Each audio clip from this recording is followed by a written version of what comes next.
Bonjour à tous et bienvenue dans cette nouvelle vidéo qui va être donc un dossier sur ce petit produit qui sera en deux vidéos. Donc la première vidéo ce sera évidemment la présentation, hein, bon, la boîte et puis le produit en lui-même. Et ensuite il y aura la partie utilisation. Donc c'est un produit qui est en fait une petite manette. Alors, quand je dis petite manette, c'est très petite, extrêmement petite. Mais qui en fait qui a des défauts majeurs, mais qui permet aussi d'accéder, on va dire, à un portail de jeux assez conséquent sur différentes plateformes que vous pouvez télécharger via un code QR qui est fourni. Mais qui aussi, dans un autre côté un peu plus négatif, des fois vous avez des jeux qui ne fonctionnent pas. D'accord, voilà, donc en fait vous avez un catalogue de jeux qui est quand même assez immense, mais vous n'avez pas forcément tous les jeux qui fonctionnent. Voilà, donc je vais vous présenter ce produit. Alors je l'ai reçu aujourd'hui, hein. Voilà, je l'ai reçu aujourd'hui, je l'ai déballé, je l'ai testé un petit peu, histoire de... bon, après la manette en elle-même, il n'y a pas vraiment grand chose à dire, c'est une manette pour jouer, hein. Mais c'est surtout... ce qu'elle vous permet,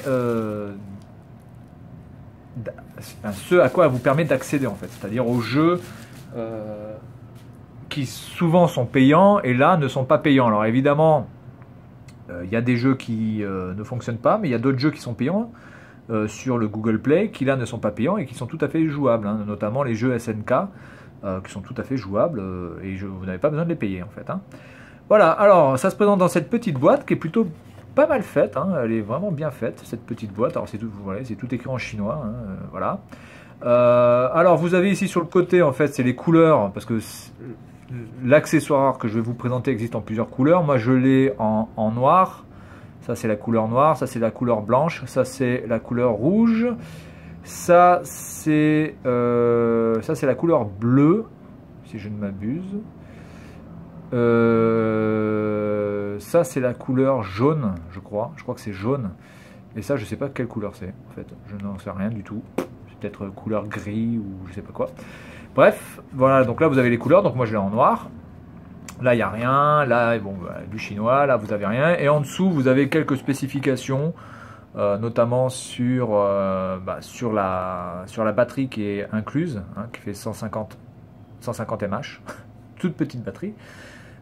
Ici c'est le Bluetooth, hein, là on peut voir que vous avez le bleu, hein, donc voilà, donc c'est bleu, hein, c'est ça, c'est le même caractère, ici, bleu et bleu, voilà, donc c'est le Bluetooth, donc en version 4.1. Bon, vous avez quelques spécifications, donc apparemment en veille ça peut tenir à peu près une centaine d'heures. Je pense qu'après ça doit être au niveau du jeu, en mode clavier ou en mode manette, le temps que vous pouvez jouer, donc c'est à peu près entre 6 heures. Vous pouvez jouer au moins 6 heures, hein, ce qui est vraiment pas mal du tout quand même déjà, 6 heures. Voilà, donc ici le Made in China, la norme CE évidemment qui à mon avis est une grosse blague, mais enfin bon bref, pourquoi pas. Le le carton est recyclable, mettez ça à la poubelle, etc. etc. Là vous avez le logo ROHS je pense, hein, ça, je crois que c'est ça, hein, ce petit logo. Voilà, hop, je vais faire un petit focus. Ah, pas fait de focus, voilà. Et voilà pour la boîte. Donc la boîte est plutôt pas mal faite, voilà, elle est solide, hein. Donc allez, on y va, on ouvre. Voilà, donc petite ouverture sympa, hein. Alors la personne m'a donné 2 cadeaux dedans. M'a donné ça, alors ça c'est un fake, surtout qui n'a rien à voir. Ça c'est vrai, on voit vraiment où on en est après avec la Chine et tout, enfin, c'est vraiment hallucinant. Donc un truc fake de Beats by Dre, donc je pense que c'est pour mettre la clé dedans, mais je crois qu'en plus ça ne rentre pas. Donc il m'a donné ça, je sais pas pourquoi. On verra ça tout à l'heure, enfin c'est pas la clé mais la manette. Voilà, donc un truc fake. Ah, celui-là il est fake, hein, parce qu'il est très mal fait à l'intérieur. Encore à l'extérieur, c'est pas vraiment visible que c'est un fake, parce que bon, voilà, ça vous avez ça qui est hop, assez bien fait, ça peut aller encore. Ça va. Hein, il y a pire quoi, mais enfin on voit que la découpe est vraiment très moche. Regardez quand même la découpe ici. Hein, vous pouvez voir que c'est très mal fait. Bon, on va dire sur l'extérieur ça se voit pas, mais enfin à l'intérieur ça se voit carrément que c'est un fake. Ensuite, il y a ce petit truc là ici qu'à Taïwan est assez, on va dire, assez connu. C'est quelque chose en fait qui vous permet de mettre votre téléphone en mode pour regarder une vidéo, de le mettre un petit peu voilà en biais comme ça. Vous collez le 3M sur la coque de votre téléphone. Alors je vous conseille de ne pas le faire sur votre téléphone par contre, mais de mettre une coque et de mettre ça sur la coque du téléphone, genre les coques en silicone qui ne coûtent pas vraiment très cher. Et en fait après, vous pouvez regarder votre téléphone en mode vidéo et puis quand vous en avez assez, hop, vous le remettez droit comme ça. Voilà, tout simplement, vous le remettez droit et ça reste derrière comme ça, derrière votre coque. Et puis après, quand vous voulez regarder, ben, vous prenez les deux parties sur la coque comme ça et hop, voilà. Donc ça, c'est un petit gadget sympathique. C'est plutôt pas mal fait, c'est ingénieux. Voilà, c'est ingénieux, c'est ingénieux. Bon, moi je l'utilise pas, honnêtement, j'en ai rien à foutre. Mais voilà, pourquoi pas, c'est sympa, c'est donné avec. Alors, voilà pour ça. Ensuite, vous avez ça. Hein. Alors, c'est plutôt bien rangé, c'est plutôt bien calé. Donc ça, par contre, il n'y a rien à dire par rapport à ça. Ça peut aller. Donc là, vous avez la clé. Alors, qui elle est emballée, enfin la clé, la manette qui, par contre, elle est emballée, j'ai pas envie de dire à l'arrache, mais presque, dans un petit pochon en plastique minable. Est-ce que ça rentre? Je vais déjà regarder si ça rentre, parce que le mec il m'a donné ça, mais est-ce que ça rentre? Ouais, ça... Ouais,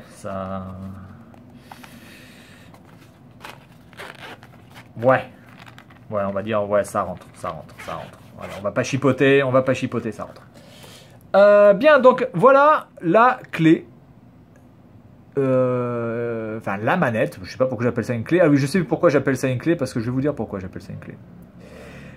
Donc, la manette est très, très, très petite. Alors, je sais pas vraiment contre quoi je peux je peux faire la comparaison. Ouais, je vais prendre un capuchon de stylo. Vous voyez, là, vous avez un capuchon de stylo, un pilote V5 en tant que sabre laser, hein, pour les fans de IAM. Voilà. Donc, vous voyez la taille de la manette qui est extrêmement petite. Je veux dire, elle fait la longueur de mon index. Hein, elle fait la longueur de mon index et elle fait la largeur de 2 doigts à peu près. Hein. Voilà.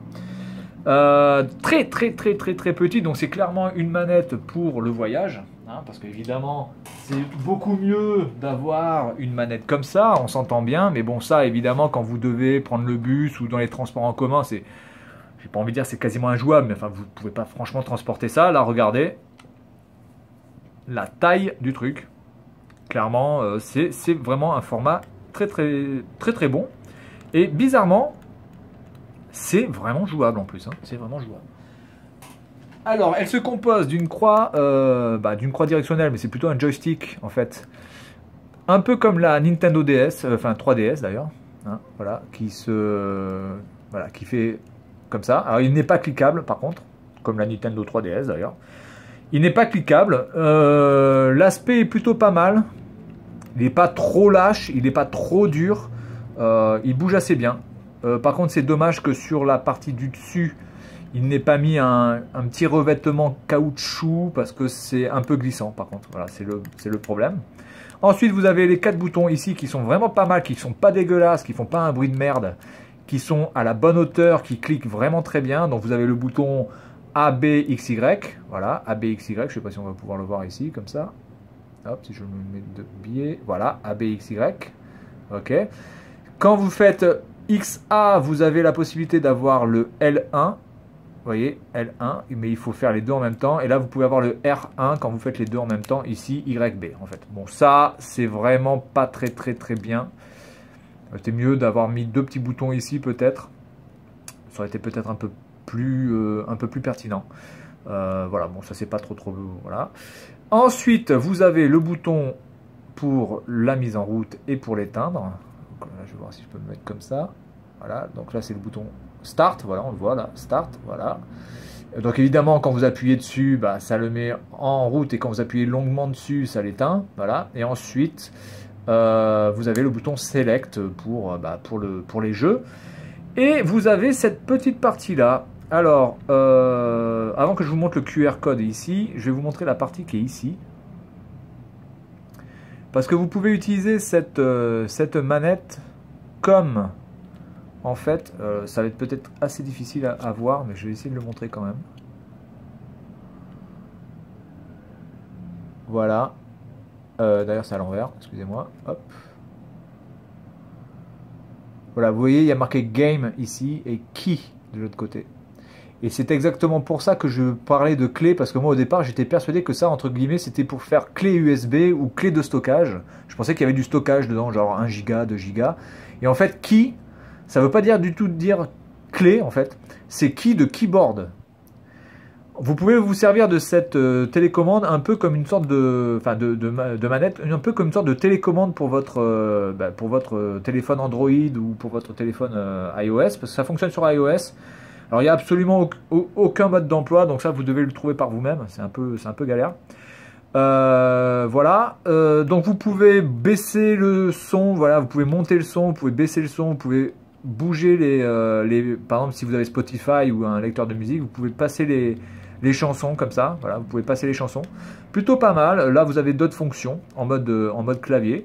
Donc c'est plutôt pas mal, hein, c'est plutôt pas mal. Bon après moi j'ai pas vraiment besoin de ça puisque sur mon casque, enfin sur mes écouteurs, j'ai déjà la possibilité de monter le son et de le baisser et de faire passer les pistes. Par contre j'ai pas la possibilité de faire passer les pistes en arrière.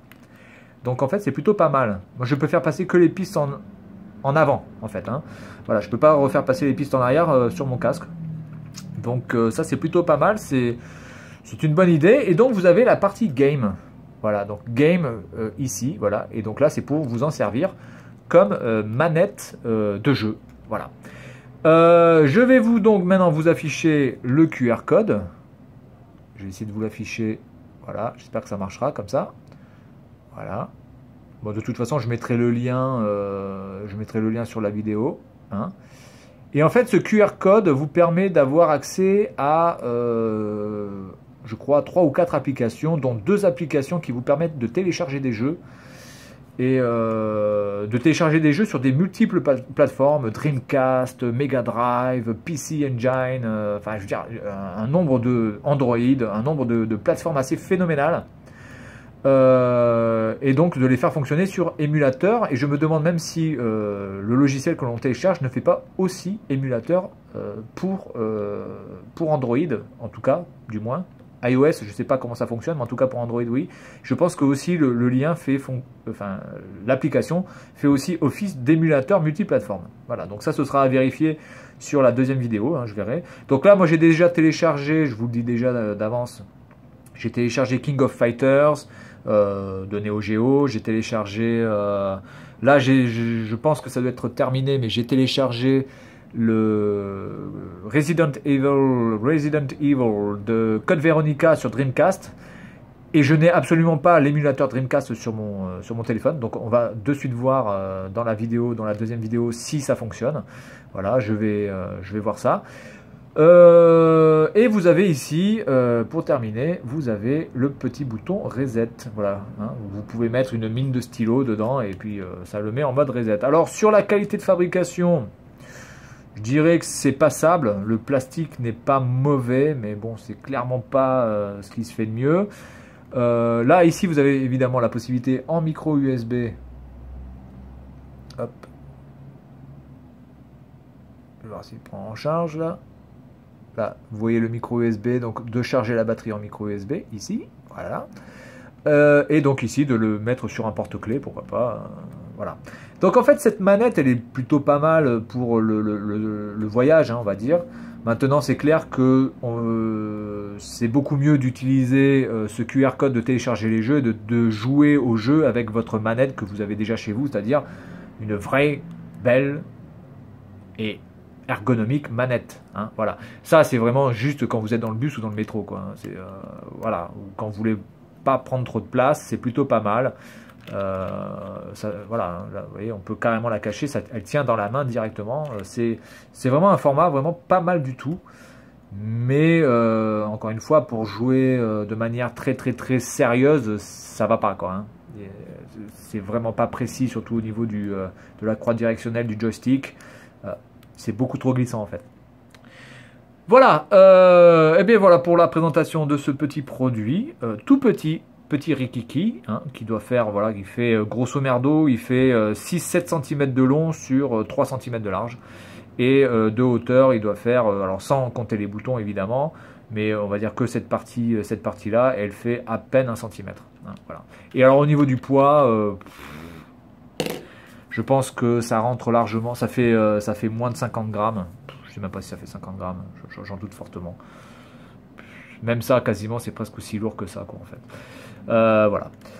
Bien, donc voilà, c'est cette première partie de vidéo donc pour le dossier de cette manette. Alors, je ne connais pas la marque exactement. Il n'y a pas vraiment de marque. On va dire que c'est un truc no-name. Mais voilà, donc c'est la première partie de cette vidéo. Je ferai la deuxième partie de vidéo, la deuxième vidéo assez rapidement, afin de voir si, notamment pour le jeu Dreamcast, ça fonctionne. Hein, voilà. Allez, bonne journée à tous et à la prochaine.